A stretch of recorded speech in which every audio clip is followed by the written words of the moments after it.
ആകാശവാണി. നമസ്കാരം. പ്രാദേശിക വാർത്തകൾ വായിക്കുന്നത് അമൃത കല്യാണി.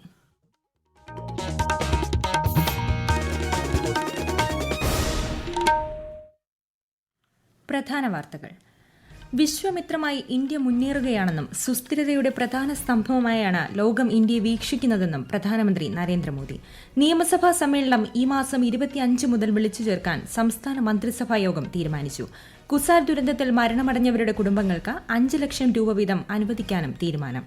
ഓരോ വ്യക്തിയുടെയും വികസനമാണ് കേന്ദ്ര സർക്കാരിന്റെ ലക്ഷ്യമെന്ന് കേന്ദ്ര സഹമന്ത്രി ശോഭ കരന്തലാജെ. സീറോ മലബാർ സഭയുടെ പുതിയ മേജർ ആർച്ച് ബിഷപ്പായി ബിഷപ്പ് മാർ റാഫേൽ തട്ടിലിനെ തിരഞ്ഞെടുത്തു. മകരവിളക്കിന് 5 നാൾ മാത്രം ശേഷിക്കെ ശബരിമലയിൽ വൻ ഭക്തജന തിരക്ക് തുടരുന്നു. തൊടുപുഴ കൈവെട്ട് കേസിലെ 1-ാം പ്രതി സവാദിനെ കൊച്ചി NIA കോടതി ഈ മാസം 24 വരെ റിമാൻഡ് ചെയ്തു. വാർത്തകൾ വിശദമായി. വിശ്വമിത്രമായി ഇന്ത്യ മുന്നേറുകയാണെന്നും സുസ്ഥിരതയുടെ പ്രധാന സ്തംഭമായാണ് ലോകം ഇന്ത്യയെ വീക്ഷിക്കുന്നതെന്നും പ്രധാനമന്ത്രി നരേന്ദ്രമോദി. ഗാന്ധിനഗറിൽ നടന്ന 10ാമത് വൈബ്രന്റ് ഗുജറാത്ത് അന്താരാഷ്ട്ര ഉച്ചകോടി ഉദ്ഘാടനം ചെയ്ത് സംസാരിക്കുകയായിരുന്നു അദ്ദേഹം. സുസ്ഥിര വ്യവസായ അടിസ്ഥാന സൌകര്യങ്ങൾ, ഹരിതവും ശുദ്ധവുമായ ഊർജ്ജം, അർദ്ധചാലക ആവാസ വ്യവസ്ഥ എന്നിവ വികസിപ്പിക്കുന്നതിൽ രാജ്യം പ്രതിജ്ഞാബദ്ധമാണെന്നും പ്രധാനമന്ത്രി പറഞ്ഞു. വരും വർഷങ്ങളിൽ ലോകത്തെ ഏറ്റവും മികച്ച 3 സമ്പദ് വ്യവസ്ഥകളിൽ ഇന്ത്യ ഇടം പിടിക്കുമെന്ന് പ്രധാനമന്ത്രി ആത്മവിശ്വാസം പ്രകടിപ്പിച്ചു. UAE president Sheikh bin Zayed Al Nahyan, Mozambique president Filipe Nyusi, Timor Leste president Jose Ramos Horta, കേന്ദ്രമന്ത്രി പീയൂഷ് ഗോയൽ, ഗുജറാത്ത് മുഖ്യമന്ത്രി ഭൂപേന്ദ്ര പട്ടേൽ തുടങ്ങിയ പ്രമുഖർ ചടങ്ങിൽ പങ്കെടുത്തു. 15ാം കേരള നിയമസഭയുടെ 10ാം സമ്മേളനം ജനുവരി 25 മുതൽ വിളിച്ചു ചേർക്കാൻ ഗവർണറോട് ശുപാർശ ചെയ്യാൻ സംസ്ഥാന മന്ത്രിസഭായോഗം തീരുമാനിച്ചു. കുസാൽ ദുരന്തത്തിൽ മരണമടഞ്ഞവരുടെ കുടുംബങ്ങൾക്ക് 5 ലക്ഷം രൂപ വീതം ധനസഹായം അനുവദിക്കാനും യോഗത്തിൽ തീരുമാനമായി. മുഖ്യമന്ത്രിയുടെ ദുരിതാശ്വാസ നിധിയിൽ നിന്നാണ് തുക അനുവദിക്കുക. ഓരോ വ്യക്തിയുടെയും വികസനമാണ് കേന്ദ്ര സർക്കാരിന്റെ ലക്ഷ്യമെന്ന് കേന്ദ്ര സഹമന്ത്രി ശോഭ കരന്തലാജെ. 2047ഓടെ എല്ലാ മേഖലകളിലും പുരോഗതി കൈവരിച്ച് ഇന്ത്യയെ ആഗോളതലത്തിൽ ഒന്നാമതെത്തിക്കുന്നതിന് നാം പ്രതിജ്ഞാബദ്ധമാണെന്നും മന്ത്രി പറഞ്ഞു. വികസിത് ഭാരത് സങ്കല്പ് യാത്രയുടെ ഭാഗമായി തിരുവനന്തപുരം വർക്കല ഒറ്റൂർ പഞ്ചായത്തിൽ സംഘടിപ്പിച്ച പരിപാടി ഉദ്ഘാടനം ചെയ്യുകയായിരുന്നു കേന്ദ്രമന്ത്രി.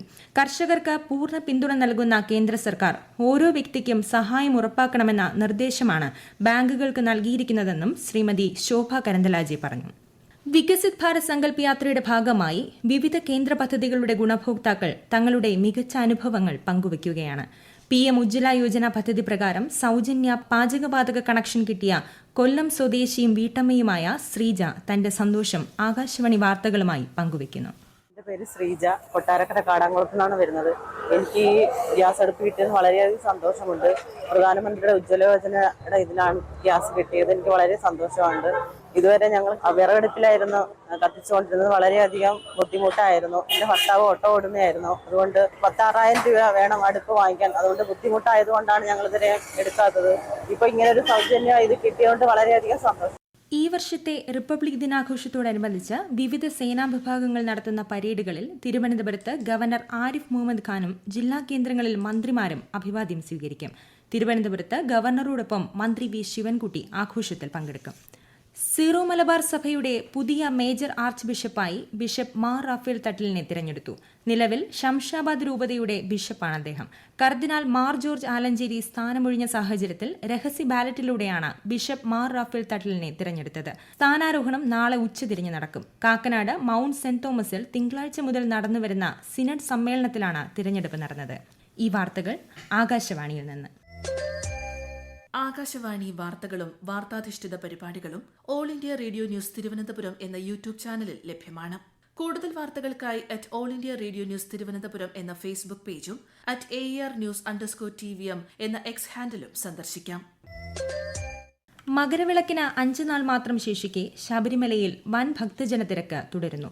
തീർത്ഥാടകരുടെ വലിയ തിരക്ക് കണക്കിലെടുത്ത് ശബരിമലയിൽ ഇന്നു മുതൽ സ്പോട്ട് ബുക്കിംഗ് ഇല്ല. പമ്പ, നിലയ്ക്കൽ, വണ്ടിപ്പെരിയാർ എന്നീ 3 കേന്ദ്രങ്ങളിൽ മാത്രമാണ് സ്പോട്ട് ബുക്കിംഗ് അനുവദിക്കുക.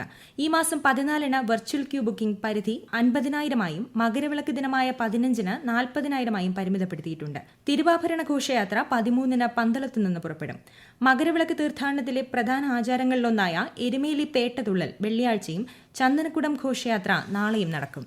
തൊടുപുഴ ന്യൂമാൻ കോളേജ് അധ്യാപകനായിരുന്ന പ്രൊഫസർ ടി ജെ ജോസഫിന്റെ കൈവെട്ടിയ കേസിലെ ഒന്നാം പ്രതി സവാദിനെ കൊച്ചി NIA കോടതി ഈ മാസം 24 വരെ റിമാൻഡ് ചെയ്തു.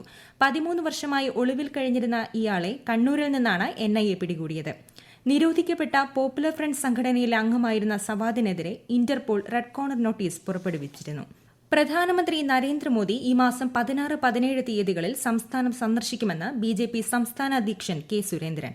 16-ന് വൈകുന്നേരം കൊച്ചിയിലെത്തുന്ന അദ്ദേഹത്തിന് BJP പ്രവർത്തകർ സ്വീകരണം നൽകും. തുടർന്ന് അദ്ദേഹത്തിന്റെ റോഡ് ഷോയും നടക്കുമെന്ന് ശ്രീ സുരേന്ദ്രൻ അറിയിച്ചു. 17-ന് രാവിലെ പ്രധാനമന്ത്രി ഗുരുവായൂർ സന്ദർശിക്കും. യൂത്ത് കോൺഗ്രസ് സംസ്ഥാന അധ്യക്ഷൻ രാഹുൽ മാങ്കൂട്ടത്തിന്റെ അറസ്റ്റിൽ പ്രതിഷേധിച്ച് യൂത്ത് കോൺഗ്രസ് തിരുവനന്തപുരം ജില്ലാ കമ്മിറ്റിയുടെ നേതൃത്വത്തിൽ നടത്തിയ സെക്രട്ടേറിയറ്റ് മാർച്ചിൽ സംഘർഷം. പോലീസും യൂത്ത് കോൺഗ്രസ് പ്രവർത്തകരും തമ്മിൽ ഉന്തും തള്ളുമുണ്ടായി. പ്രവർത്തകരെ പിരിച്ചുവിടാൻ പോലീസ് ലാത്തിവീശി. അതേസമയം അറസ്റ്റുമായി ബന്ധപ്പെട്ട് സംസ്ഥാന വ്യാപകമായി കോൺഗ്രസ് നാളെ പ്രതിഷേധ പ്രകടനം നടത്തും.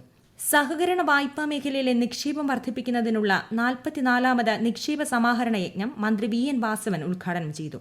സഹകരണ മേഖലയുടെ സ്വാധീനം കൂടുതൽ ശക്തിപ്പെടുത്തുകയാണ് യജ്ഞത്തിന്റെ ലക്ഷ്യം. സഹകരണ ബാങ്കുകൾ സമ്പൂർണ്ണ സാമ്പത്തിക സുരക്ഷിതത്വം ഉറപ്പു നൽകുന്നതായി മന്ത്രി ചടങ്ങിൽ പറഞ്ഞു. സർക്കാർ ഉടമസ്ഥതയിലുള്ള രാജ്യത്തെ ആദ്യ OTT പ്ലാറ്റ്ഫോം സി സ്പേസ് സംസ്ഥാനത്ത് തയ്യാറായി കഴിഞ്ഞതായി മന്ത്രി സജി ചെറിയാൻ. സാംസ്കാരിക വകുപ്പിന് കീഴിൽ സംസ്ഥാന ചലച്ചിത്ര വികസന കോർപ്പറേഷന്റെ നേതൃത്വത്തിലാണ് സി സ്പേസ് പ്രവർത്തനം ആരംഭിക്കുന്നത്. പ്ലാറ്റ്ഫോമിന്റെ പ്രിവ്യൂ തിരുവനന്തപുരം നീള തിയേറ്ററിൽ ഇന്ന് നടന്നു. കേരള സാമൂഹ്യ സുരക്ഷാ മിഷന്റെ നേതൃത്വത്തിൽ ആരംഭിക്കുന്ന ഡിമെൻഷ്യ സൌഹൃദ കേരളം പദ്ധതിയായ ഓർമ്മത് ഓണിക്ക് 92 ലക്ഷം രൂപ അനുവദിച്ചതായി മന്ത്രി ആർ ബിന്ദു. കേരളത്തിൽ അനുദിനം വർദ്ധിച്ചുവരുന്ന ഡിമെൻഷ്യ അൾഷിമീസ് ബാധിതരായ വയോജനങ്ങൾക്കായി രൂപീകരിച്ച പദ്ധതിയാണ് ഡിമെൻഷ്യ സൌഹൃദ Keralam. Kerala federation of the ബ്ലൈൻഡിന്റെ 2 ദിവസത്തെ സംസ്ഥാന സമ്മേളനം മന്ത്രി P. പ്രസാദ് മറ്റന്നാൾ ആലപ്പുഴയിൽ ഉദ്ഘാടനം ചെയ്യും. 14-ാം തീയതി നടക്കുന്ന സമാപന സമ്മേളനത്തിന്റെ ഉദ്ഘാടനം MP AM ആരിഫ് നിർവഹിക്കും. സർക്കാർ ഉടമസ്ഥതയിലെ ആദ്യ seafood restaurant Kerala seafood കഫേയുടെ ഉദ്ഘാടനം മന്ത്രി സജി ചെറിയാൻ വിഴിഞ്ഞത്ത് നിർവഹിച്ചു. ഫ്രഷ് മീൻ വിഭവങ്ങളുമായി കേരളത്തിലുടനീളം സീ ഫുഡ് കഫേകൾ ആരംഭിക്കാനാണ് ഫിഷറീസ് വകുപ്പ് ലക്ഷ്യമിടുന്നതെന്ന് മന്ത്രി ഫേസ്ബുക്കിൽ കുറിച്ചു.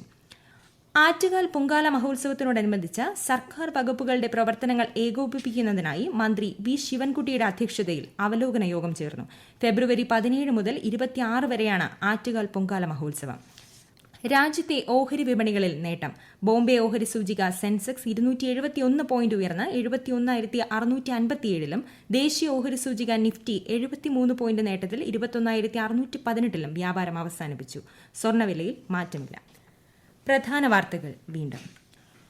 വിശ്വമിത്രമായി ഇന്ത്യ മുന്നേറുകയാണെന്നും സുസ്ഥിരതയുടെ പ്രധാന സ്തംഭമായാണ് ലോകം ഇന്ത്യയെ വീക്ഷിക്കുന്നതെന്നും പ്രധാനമന്ത്രി നരേന്ദ്രമോദി.